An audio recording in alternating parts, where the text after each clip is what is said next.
Bonjour à tous, dans ces nouvelles vidéos, j'ai envie de vous parler du marketing et je vous invite à faire la paix avec le marketing.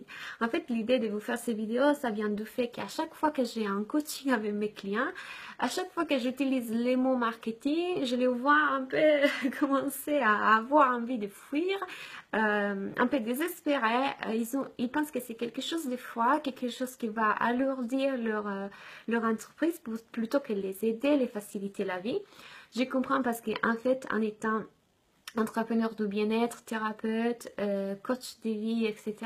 C'est vrai qu'on n'a pas forcément l'habitude d'entendre parler de marketing et quand on pense au marketing, on pense tout de suite à quelque chose de vraiment froid, même on pense plutôt à des arnaques que quelque chose qui peut vraiment aider les autres, etc. Donc mon envie aujourd'hui, c'est de vous faire comprendre qu'il existe un bon marketing, existe un marketing du cœur. Donc pour vous donner la petite histoire, quand j'ai commencé mes études dans l'école de commerce en marketing, communication, stratégie commerciale, au début, je ne voulais pas du tout faire de marketing. Au début, comme vous, je voyais le marketing comme quelque chose de n'est pas forcément bien et je voulais être organisatrice d'événements. Mais pour pouvoir devenir organisatrice d'événements, je devais passer le master 1 en marketing digital. Et finalement, je me suis énormément passionnée au marketing. Il faut dire aussi que j'étais dans une bonne école avec des très bons intervenants qui étaient des professionnels qui ont été capables de vraiment me faire apprécier et aimer ce secteur. Et oui, j'adorais la psychologie des consommateurs, les stratégies commerciales, c'était super intéressant. Et d'ailleurs, j'ai poursuivi mes études pas en organisation d'événements, mais en marketing, communication et stratégie commerciale. Et j'étais vraiment passionnée. En même temps, j'ai travaillé dans une agence de communication, mais petit à petit, plus on étudiait, plus on me rendait compte que les marketing, surtout par des grosses entreprises, n'étaient pas utilisés de la bonne façon, mais c'était plus quelque chose pour arnaquer les gens.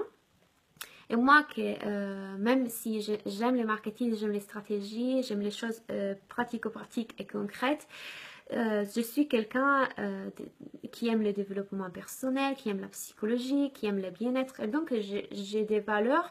Je crois dans la possibilité de créer un style de vie sain, de créer un processus de consommation saine, etc. Donc, j'ai refusé toute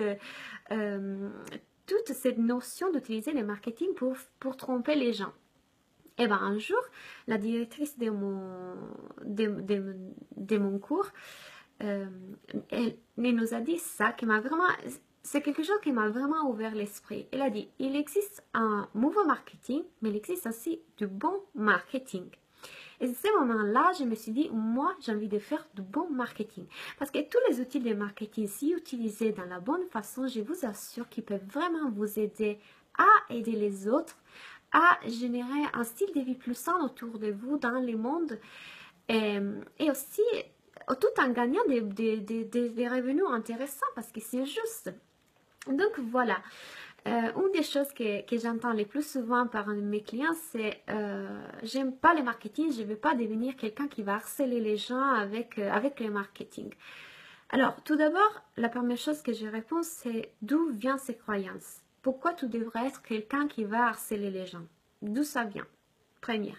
Et deuxièmement, il faut aussi dire que le marketing, si c'est fait bien, ce n'est pas quelque chose qui va t'amener à harceler les gens. Au contraire, c'est des bonnes actions, un bon plan d'action fait de la bonne manière qui va t'aider à aider les gens, à t'attirer plus de clients, à t'attirer plus de succès, plus de revenus, tout en aidant les gens en faisant ce qui te passionne. Donc pourquoi avoir cette idée de harcèlement? Ce n'est pas du tout ça. Et justement, ce que j'enseigne, c'est un marketing du cœur. Donc avant de vouloir recevoir, il faut aussi savoir donner. La deuxième chose que j'entends le plus souvent, c'est mais moi, je ne sais pas du tout me vendre. Je ne suis pas du tout bonne en vente.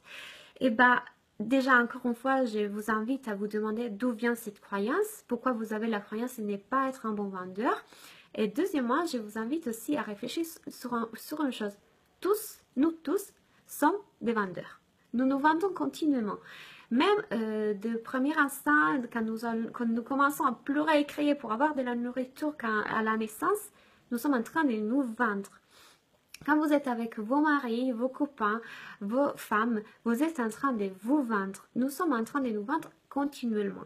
L'effet, c'est qu'il y a des bons vendeurs, des excellents vendeurs et des vendeurs moyens. Pourquoi? Parce que ces vendeurs-là, ceux qui excellent dans la vente, sont des vendeurs qui ont appris des techniques de vente et qui ont des qualités de vendeurs depuis qu'ils sont nés. Il y a des gens qui sont doués pour ça. Mais vous devez savoir qu'il y a aussi une façon d'apprendre à faire cela, une façon d'apprendre à vendre, une façon d'apprendre les qualités qu'il faut avoir pour être un bon vendeur. Et c'est ça qui enseigne le marketing. Et maintenant, je vous sens déjà arriver, oh là là, technique de vente, qu'est-ce que c'est ça? Avoir des qualités de vendeur, ah, j'aime pas du tout. Parce que je sais que c'est ça les premières pensées, surtout des entrepreneurs dans le bien-être. Eh bien, vous voulez savoir quelle est la qualité première qu'il faut avoir pour être un bon vendeur, c'est l'enthousiasme. C'est l'enthousiasme. Et ben, vous voyez que ce n'est pas quelque chose de froid, de transcendant, de stratégique. C'est vraiment quelque chose terre à terre. C'est quelque chose que tout le monde peut apprendre. C'est des techniques et des qualités qui se développent au fur et à mesure. Et le marketing est là pour ça, pour vous donner les outils, en fait, pour vous attirer plus de clients, pour apprendre à vendre, pour établir vos prix, pour choisir vos supports de communication, vos stratégies. Voilà, ce n'est pas quelque chose que vous devez voir comme quelque chose qui va porter de la lourdeur à votre entreprise. Au contraire, il va vous aider à poser les plans d'action pour atteindre vos objectifs, vos rêves de carrière. Et moi, j'aime bien dire que les plans d'action, les stratégies vont manifester ce que votre intuition vous indique en fait. Donc, comme je dis tout le temps, avoir un bon état d'esprit, c'est essentiel.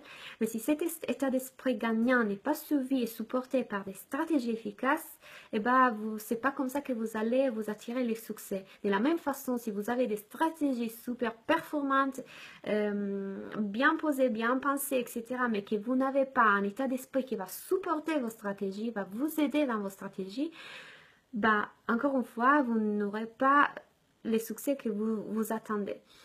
Donc voilà pourquoi j'ai travaillé dans ces deux piliers, on va dire. J'ai travaillé soit sur l'état d'esprit qu'il faut développer pour être un bon entrepreneur, un entrepreneur épanoui, mais aussi les stratégies qu'il faut mettre en place pour que ces rêves de carrière que vous avez va se manifester réellement. Parce que c'est comme toujours. Il y a une pensée, mais il y a une action qui suit la pensée pour faire de ces pensées réalité. Donc voilà, j'espère que cette vidéo, ça vous a aidé à comprendre qu'est-ce que c'est vraiment le marketing, mais surtout que nous pouvons faire un marketing, un bon marketing, un marketing du cœur. Donc, je vous dis à très bientôt et je vous souhaite une très belle journée.